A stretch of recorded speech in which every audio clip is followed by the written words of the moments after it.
Apa tanda-tandanya? Nah, ini tanda-tanda umum, teman-teman sekalian, yang mencakup kehidupan secara umum. Jadi, ada masa-masa kehidupan dari sejak zaman Rasulullah, nanti terus yang akan mendekat kepada as-sa'ah, berakhirnya kehidupan. Apa di antaranya?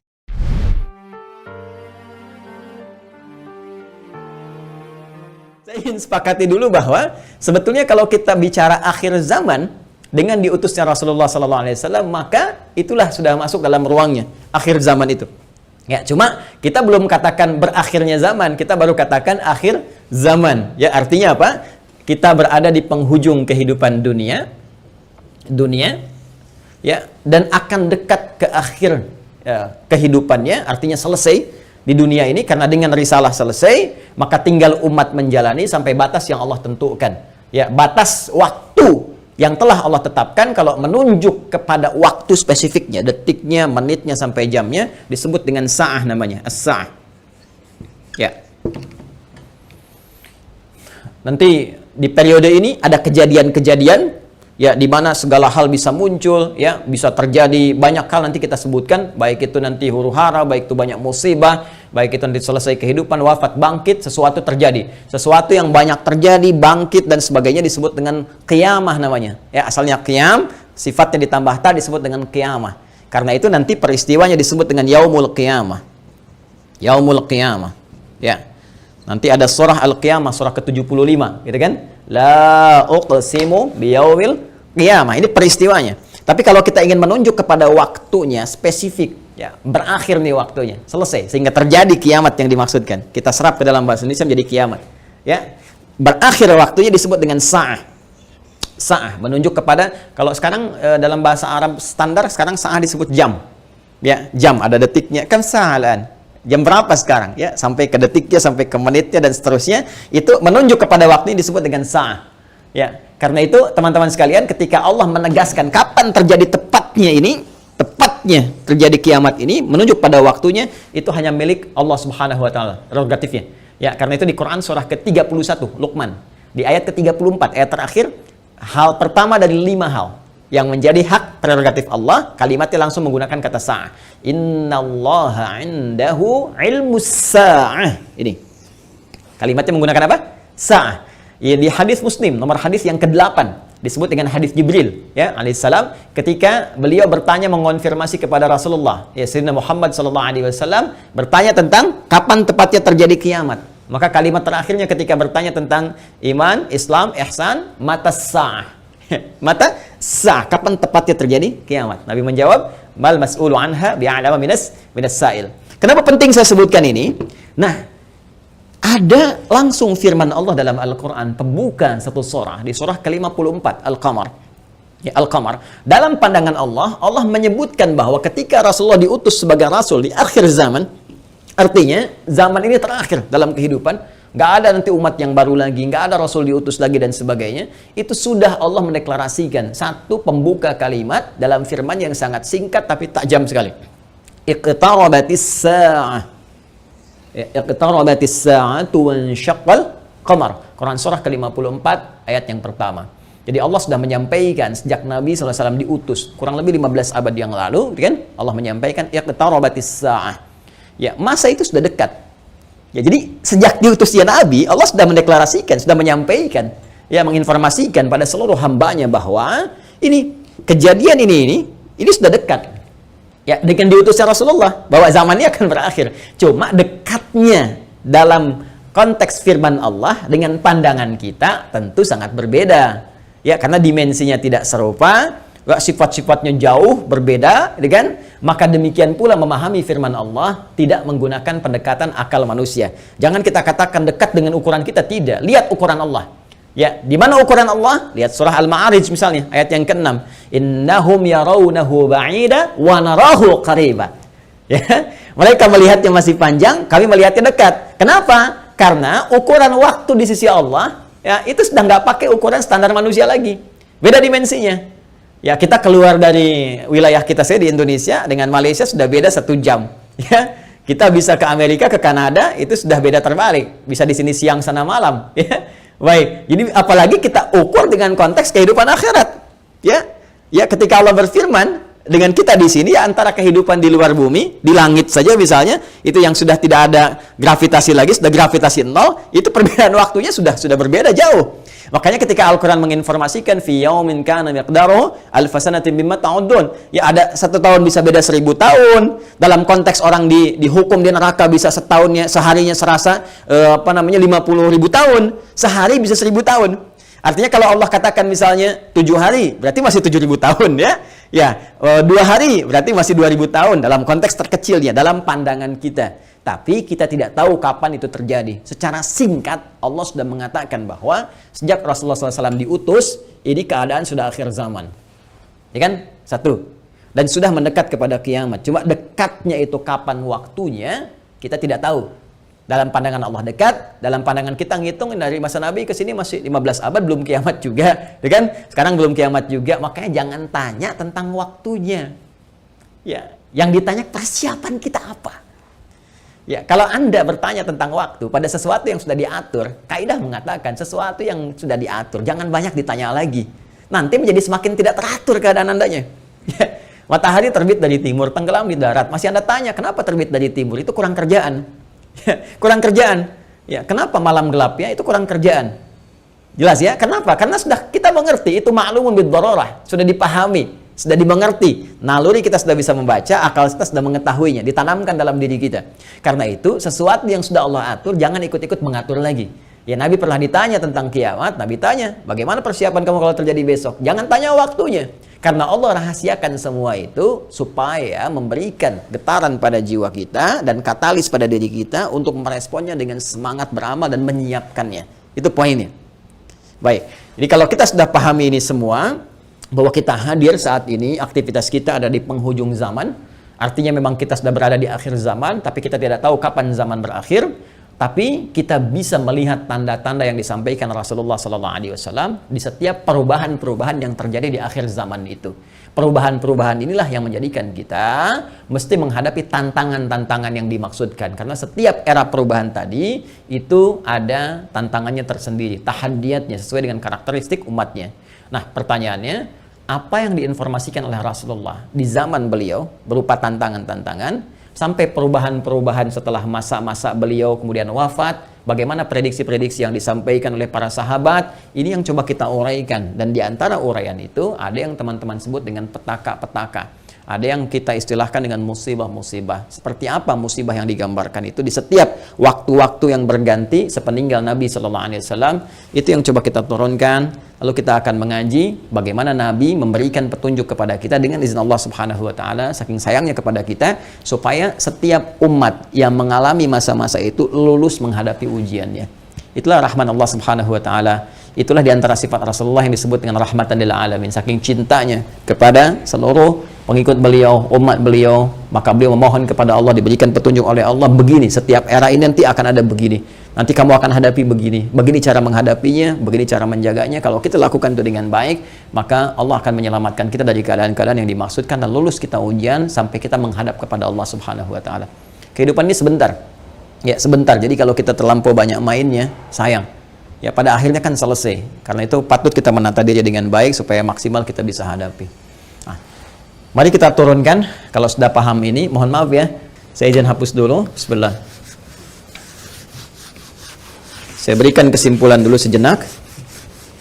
Jadi jangan lantas nanti diartikan akhir zaman, kiamat gitu kan. Padahal kita juga sedang di akhir zaman sekarang. Dan Rasulullah diutus Rasul akhir zaman. Sekarang kita ustadznya ustadz akhir zaman gitu kan. Dan kalau ada presiden akhir zaman, menteri akhir zaman, lihat lurah akhir zaman, termasuk juga sekolah-sekolah akhir zaman dan sebagainya. Tapi zaman itu sampai berakhir seperti apa tahapan-tahapannya, bagaimana ujiannya, itu yang kita lihat ya. Di kesimpulan pertama, 1 tentang akhir zaman sudah kita bahas ya, adalah satu era terakhir ya, era terakhir dari umat manusia yang beraktivitas ya kan, di bumi. Ini dia era terakhir dari umat manusia yang beraktivitas di bumi. Jelas ya? Nah, ditandai dengan diutusnya Rasul terakhir yaitu Rasulullah Sayyidina Muhammad sallallahu alaihi wasallam, kan? sallallahu alaihi wasallam. Kemudian karena siap Rasul itu membawa petunjuk, juga diberikan petunjuk berupa hudan terakhir. Itu berupa Al-Quran. Karena Al-Quran pun ketika diturunkan Allah menyebut dengan hudan. Buka Quran surah kedua Al-Baqarah di ayat 185. Syahrul Ramadan alladzi unzila fihi al-Quran hudan linnas. Ya, hudan linnas wa bayyinatin minal huda wal furqan. Baik, sekarang dari sejak diutusnya Rasulullah sudah masuk akhir zaman, bagaimana perjalanan? Nah, kalau kita turunkan dari sini di masa Rasulullah SAW, Rasul ya SAW sampai dengan kita sekarang, ya. Sampai kita sekarang di masa kini kurang lebih ada sekitar 15 abad. Nah, sekarang kita akan bicara tentang bagaimana Rasulullah SAW menyampaikan tentang berita-berita nubuat itu tentang berita besar yang terjadi dibawa oleh utusan. Ya, orang menyampaikan nubuat disebut dengan nabi, pembawa berita besar. Beritanya disebut dengan naba, karena itu ada surah An-Naba. Ya, amma yatasaalun 'anin naba'il 'azim, ya. Nah, ini nanti ada nubuat-nubuat beliau yang disampaikan kepada para sahabatnya, terlacak sampai dengan ke kita tentang peristiwa-peristiwa yang terjadi di masa-masa sampai mendekat kepada waktunya berakhir, as-sa'ah, ya, as-sa'ah. Ya. Ini karena akhir di sini akhirnya selesai gitu, nggak bisa ditulis lagi, dan karena kita di sini ya dekat ya, tapi kan nggak tahu masanya kapan. Jadi kurang lebih ginilah ya, supaya agak ngeles sedikit bahwa papan tulisnya udah nggak cukup. Jadi gini ya, teman-teman sekalian, saya turunkan ke sini. Baik, sekarang saya beri contoh begini misalnya. Ya, ini hadis yang populer saja, saya langsung ambil dari hadis riwayat Muslim. Hadis riwayat Imam Muslim. Ya, nomor hadis yang ke-8. Nanti ada bab tentang iman, Islam dan ihsan. Ya, dikenal juga dengan hadis Jibril dan banyak dikutip oleh para ulama, termasuk juga Al-Imam An-Nawawi dalam Al-Arba'in. Dari 42 hadis beliau mengutip ini, teman-teman sekalian, di hadis yang kedua setelah innamal a'malu binniyat, masuk hadis ini. Ya, an Abi Hafs bin Umar bin Khattab radhiyallahu taala anhu, qala bainama nahnu julusun 'inda Rasulillah sallallahu alaihi wasallam, ittala 'alaina rajulun syadidu bayadit thiyabi, syadidus sawadis sa'ari, la yura 'alaihi atharus safari. Nah, kemudian setelah itu dia datang kepada Nabi sallallahu alaihi wasallam, fajalasa ila Nabi sallallahu alaihi wasallam, fasnada rukbatayhi wa wada'a kaffayhi ala fakhidhihi, faqala ya Muhammadun akhbirni anil Islam, dijawab oleh Nabi, akhbirni anil iman, dijawab oleh Nabi, akhbirni anil ihsan, dijawab oleh Nabi, terakhir kemudian mata sa'ah. Ya, bertanya tentang tanda-tanda as-sa'ah. Kapan ini ya terjadi tepatnya kiamat? Nabi menjawab, mal mas'ulu anha bi'alami min as-sa'il. Ya, tidaklah yang ditanya lebih tahu daripada siapa yang bertanya. Ya, tidaklah yang ditanya lebih tahu daripada yang bertanya. Jadi yang ditanya Rasulullah SAW ini kan Jibril, dekat dengan Allah. Allah Subhanahu Wa Taala berikan wahyu lewat Jibril sampaikan kepada Rasulullah. Tentunya ya malaikat Jibril lebih tahu dibandingkan dengan saya. Ya, ini juga pertanda ada dua hal. Pertama, pertanda ujian yang disampaikan malaikat kepada Nabi Muhammad supaya tidak mengarang sesuatu di luar apa yang Allah wahyukan kepadanya. Dan ini membenarkan risalah Nabi Muhammad SAW.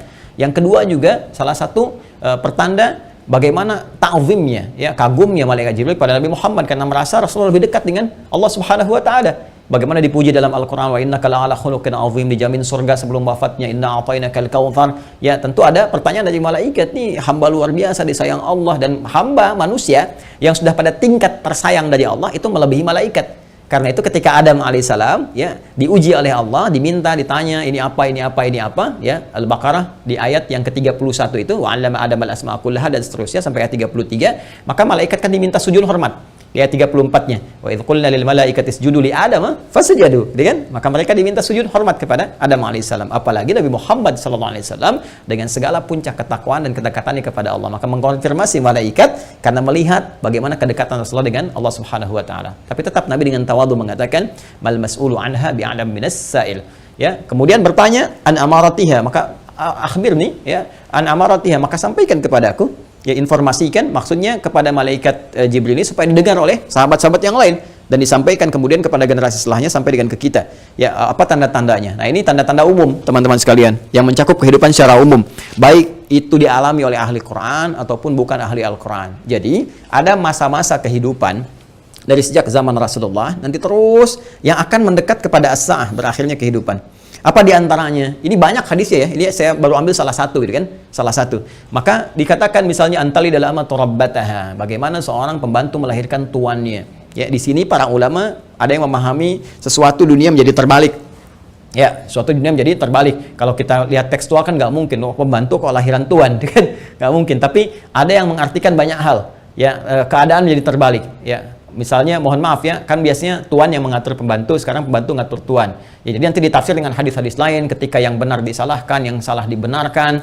Kemudian pembantu melahirkan tuan, ada yang mengartikan dengan perzinahan, ya selingkuh antara pembantu dengan tuan, dengan majikannya dan sebagainya, atau majikan memanfaatkan tuan dan sebagainya. Ya, ada kalimat-kalimat seperti itu. Wa antaral khufata rawatal alata. Ya, kemudian Anda bisa melihat kata Nabi sallallahu alaihi wasallam bagaimana pada masa itu orang-orang Baduy yang ya dari jauh dari pedesaan tiba-tiba mendapatkan sesuatu yang luar biasa sampai ya tatawaluna fil bunyan, lomba mendirikan bangunan.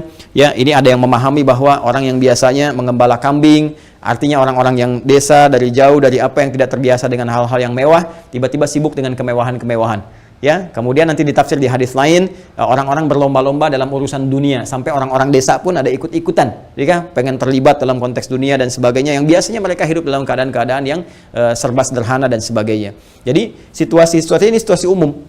Ya, nanti ada hadis terkait dengan banyak menyebar penyakit-penyakit yang menular, yang jarang ada obatnya dan sebagainya. Ini masih persoalan-persoalan umum yang dengan umum ini dialami oleh semua orang. Artinya mau ahli Quran, bukan ahli Quran, ya akan mengalami peristiwa ini. Ya, saat kebenaran mulai tertukar, saat macam-macam dan seterusnya lah. Ya, tapi alhamdulillah kita nanti masih dilindungi dengan hadirnya hadis-hadis lain. Ya, masih ada ulama-ulama. Walaupun nanti mesti hati-hati ketika ulama banyak yang diwafatkan Allah Subhanahu Wa Taala. Sekarang kurang lebih sudah di atas 400 dari situasi pandemi saja di Indonesia saja. Itu bukan yang kaleng-kaleng, itu ulama-ulama yang memang ahli pesantren, ahli dzikir, ahli ilmu dan sebagainya. Mesti hati-hati juga.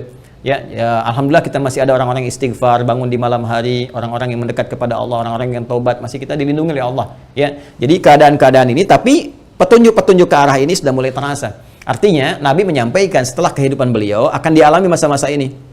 Ya, jadi masa-masa ini sudah terjadi fitnah kubra dari masa tabi'in, ya, dari masa sahabat akhir-akhir ke tabi'in. Setelah itu kan ada juga peristiwa-peristiwa ini. Sampai juga di kita sekarang pun kita rasakan peristiwa itu. Tapi jangan disimpulkan berarti besok kiamat. Jumat lagi gitu ya. Nah, jangan-jangan ngambil kesimpulan gitu juga. Ada variabel-variabel lain yang harus kita pahami, tapi kita mesti waspada. Ini berupa fitnah. Ini yang saya maksudkan. Ini ujiannya. Ujiannya. Ingat nanti ya, ada fitnah, ada musibah, ada bala, ada ibtala, itu beda-beda. Ya, itu beda-beda. Nah, ingin saya katakan bahwa ini ujian kita di sini. Ini ujian kita. Karena ini ujian kita mesti lulus, teman-teman sekalian.